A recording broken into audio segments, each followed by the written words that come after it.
কাছে মেটার একটাই, আপনার ফোকাস ধরে রাখা। সুতরাং এত পরিমাণে হার্ড ওয়ার্কিং করতে হবে একটা জায়গায়।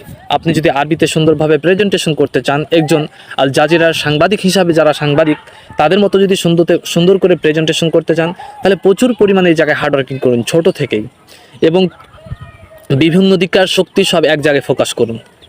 একটা কাজ হতে হলে আপনাকে চারিদিককার শক্তি একটু একটু করে বিলীন করা যাবে না, সব দিককার শক্তি এক জায়গায় ফোকাস করতে হবে। না হলে তো আপনি হার্ড ওয়ার্কিং করে আর লাভ হবে না। আপনি প্রতিটা বিষয়ে একটি একটি করে হার্ড ওয়ার্কিং করবেন, আপনার হার্ড ওয়ার্কিং করে কোনো মূল্য আসবে না। সুতরাং একটা জায়গায় ফোকাস ধরে রাখুন।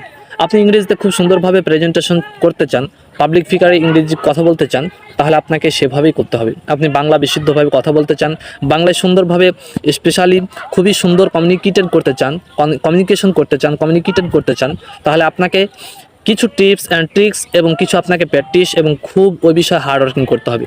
প্রচুর পরিমাণে বই পড়তে হবে, এত পরিমাণে বই পড়তে হবে যে কোনো বিষয়ে যখন আপনি কথা বলবেন, ওই কথার সাথে যেন আপনার 2-4টা করে উদাহরণ সেট হয়ে যায়, ওই কথার সাথে যেন আপনি আনুষঙ্গিক সমসাময়িক বিষয়গুলি সেট করতে পারেন, এবং এত পরিমাণে আপনি সুন্দরভাবে কথা বলতে হবে যে কথার কারণে যেন আপনার যারা অডিয়েন্স রয়েছে তারা যেন আপনার কথায় আটকে যায়।